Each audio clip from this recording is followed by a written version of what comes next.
Because who even says that we have treaties that permits the US to come into our country unaided without permission? Are we not a sovereign nation anymore? That was the question. The fact that we do not have their military might doesn't give US that right to just declare war on our land. How sincere are they? Are they truly fighting for a group of people marginalized? Is it today that we have been called?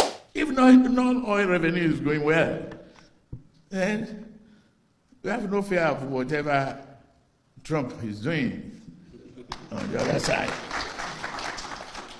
And I've just signed off on a huge mechanization, program that every region we have a mechanized center for agricultural mechanization and have trainings and all of that.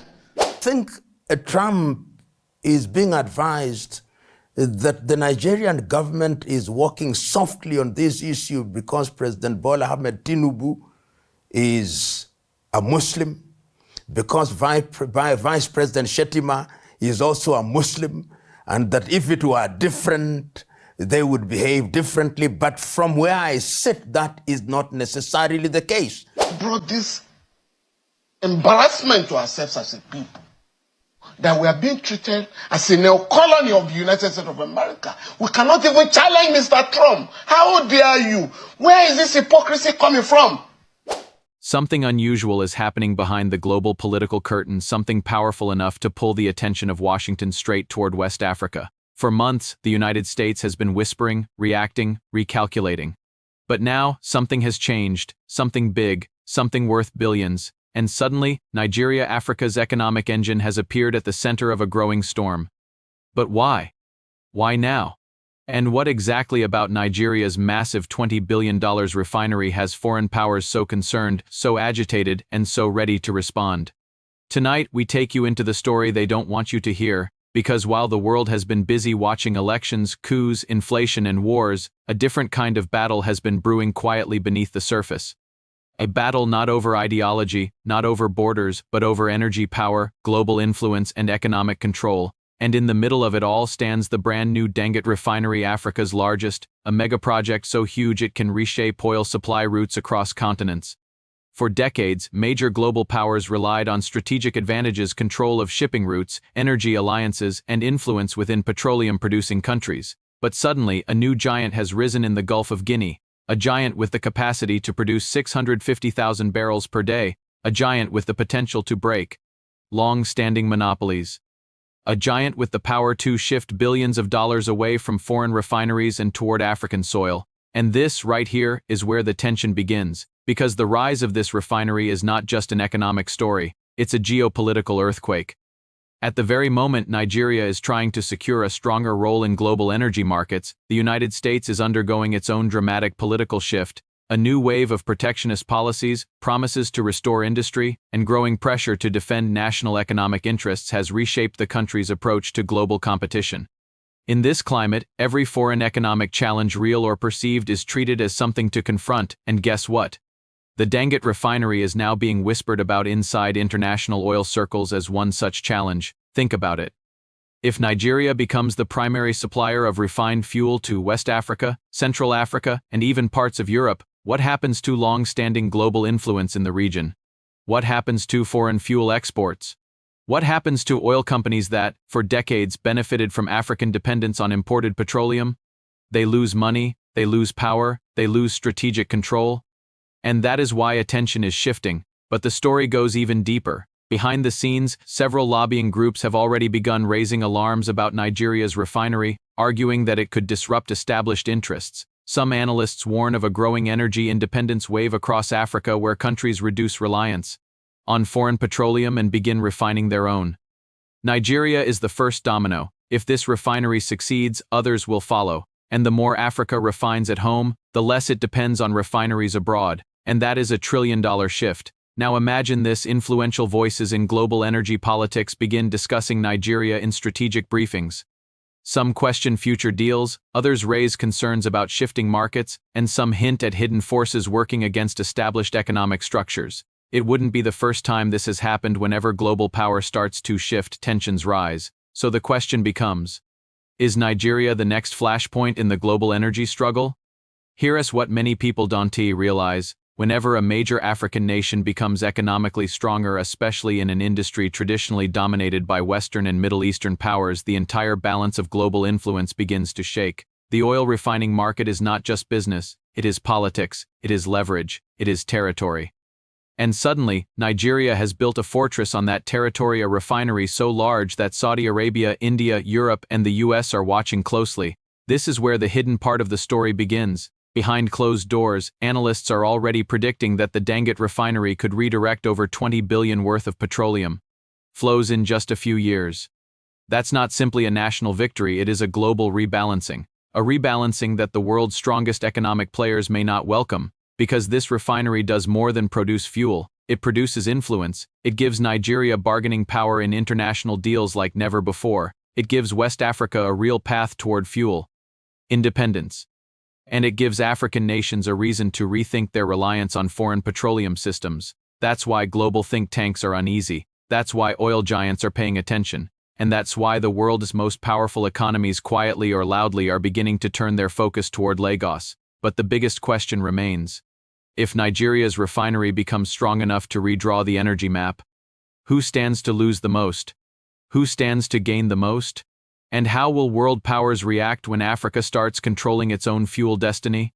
Tonight, we break down the politics, the backroom pressures, and the quiet warnings shaping this new international showdown, because this story is not just about oil, it is about power, it is about influence, it is about the future of Africa. And it is about why, right now, Nigeria sits at the center of a global storm whether the world admits it or not. Welcome to the investigation. Something unusual happened the moment the refinery fired up its first full-capacity test run. Phones started ringing not just in Lagos, but in London, Houston, Riyadh, Delhi, and Brussels. Energy strategists who once barely glanced at West Africa suddenly found themselves pulling up satellite images, studying supply chains, and recalculating global fuel routes. Because overnight, an African nation that had been importing fuel for decades was now positioned to become one of the world's major refining hubs, and here's the twist. This shift didn't just change Nigeria's position, it shook the entire energy hierarchy. For years, West Africa depended heavily on fuel refined overseas. Billions of dollars flowed out of the continent every single year, supporting foreign refineries, foreign shipping companies, and foreign middlemen. The system worked exactly as global powers preferred, predictable, one-directional, profitable, but the new refinery flipped that table. Suddenly, fuel that once traveled thousands of kilometers could now be made just a few hours away. Supply chains that once depended on European or American refineries were being rewired toward a single point in Africa, and foreign oil traders who had quietly dominated regional markets for generations found themselves staring at a competitor too big to ignore. But this is where the pressure truly begins, because global players don't like losing control, not quietly, not peacefully. And certainly not two new power centers outside their influence. Behind the scenes, energy analysts began warning their governments. If Nigeria becomes the refining backbone of West and Central Africa, the old system collapses. Think about what that means. Foreign refineries lose billions in exports. Foreign governments lose leverage in negotiations. Foreign investors lose their grip on a region they once dominated, and African nations start asking a dangerous question: if we can refine our own fuel, what else can we take back? This isn't just economics, it's psychological, it's symbolic, it's the beginning of a shift in confidence across an entire continent. And this is precisely why pressure began building, not publicly, but in the quiet spaces where global decisions are really made. Reports surfaced of energy lobbyists pushing for new trade rules. Analysts started floating concerns about regional market disruptions. Think tanks published papers warning of overdependence on a single African refinery, even though those same think tanks never raised alarms when Africa depended almost entirely on foreign ones. Convenient, isn't it? But here's the part most people don't know. A refinery of this scale doesn't just produce fuel, it produces geopolitical consequences. It creates alliances, it weakens others. It redraws influence maps, and right now, countries that once influenced Africa's energy direction are struggling to adapt to this new reality. Some fear losing access to cheap crude, some fear losing market share, some fear losing political leverage, and some fear Africa becoming too economically independent too quickly. Meanwhile, the refinery keeps expanding, keeps refining, keeps growing stronger, sending a message across the world. Africa is not waiting anymore. Africa is building, Africa is rewriting the rules, and that message is exactly what is making certain global players uncomfortable. Because the stronger the refinery becomes, the more it threatens long-standing interests that have shaped global power dynamics for decades, and the louder those interests feel that threat, the more pressure they apply behind the scenes. Tariffs, trade restrictions, diplomatic warnings, covert lobbying, global media narratives. This is how economic battles begin long before the first official statement is ever made. And right now, all signs point to one truth. The world is preparing for an energy shift once entered not in Europe, not in America, not in the Middle East, but in West Africa. The question is, how far will global powers go to slow down this shift? And how prepared is Nigeria to withstand the pressure that is only just beginning? So now you understand the bigger picture. This refinery isn't just a mega-industrial project, it's a symbol, a challenge, a spark that could shift the balance of energy, influence, and economic power across an entire continent. It stands as a reminder that Africa is no longer content with being a spectator in global markets. It is stepping onto the field loudly, boldly, and with a project the world simply cannot ignore, and that shift comes with consequences. It brings admiration from some, pressure from others, and curiosity from those who suddenly realize that the old ways of doing business in Africa may be coming to an end.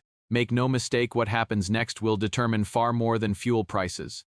It will shape alliances, economies, and the political direction of a region rising toward new possibilities. Because whenever a new power center emerges, the world reacts. Some embrace it, some fear it, some try to control it, and some do everything they can to stop it. The real question is this: as Nigeria gains a stronger voice in the global energy arena, who will support this rise and who will try to silence it? That is the battle unfolding right now, not in public speeches, not in press briefings, but in boardrooms, in diplomatic backchannels, and in strategies being drawn quietly behind closed doors. This refinery is more than steel and pipelines. It is the beginning of a new chapter, one that global powers cannot afford to overlook, and one Africa cannot afford to lose. Stay alert, stay informed, because the story you're watching isn't ending. It's only entering its next phase. And in the world of energy and geopolitics, the next move will be the one that changes everything.